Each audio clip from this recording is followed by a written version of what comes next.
Hello, friends, and welcome back. Today, my story is about a precious gift from God which should be used very cautiously. Let's go, then. Once upon a time, there lived a king who was the strongest among his bloodline. He was a kind king who always provided his people with a comfortable life, suitable for living. One day, a thought disturbed his mind.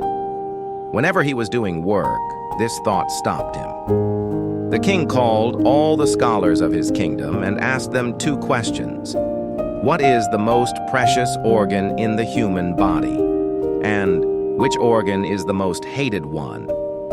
These questions were bothering the king, but the scholars who were present gave different answers that did not satisfy him. The next day, the king made an announcement that whoever provides the most appropriate answers would be rewarded. Scholars from different places visited the king's palace and gave many answers, yet the king remained troubled. One day, a young monk visited the kingdom to spend some peaceful time. He sat under a tree on the outskirts of the kingdom and began to meditate. After some time, a group of villagers passed by, talking about the king's questions, and the monk overheard them. He decided to visit the palace and share his knowledge.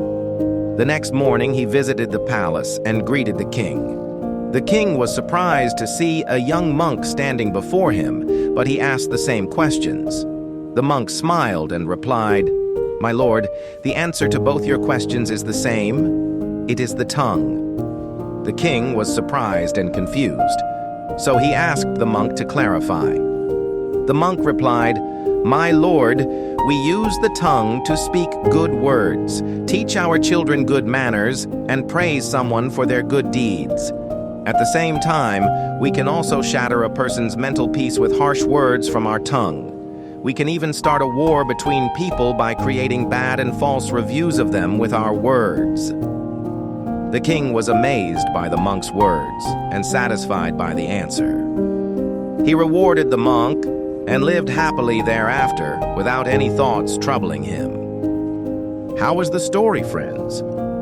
The tongue is a tool that can promote understanding, foster relationships, and bring about peace when used wisely. Conversely, when wielded carelessly, it can spread negativity, cause misunderstandings, and even fuel conflict. Therefore, we should always strive to speak with kindness, empathy, and respect, and be aware of the long-term effects our words can have. A single word of encouragement can uplift someone, while a harsh criticism can damage their confidence. In everyday life, we must be conscious of how we use our language, as it can deeply affect both individuals and the broader community. Ultimately, it is our responsibility to use our speech to build a better, more compassionate world. Thank you for spending your precious time watching my content. Please leave a like and subscribe my channel for upcoming updates.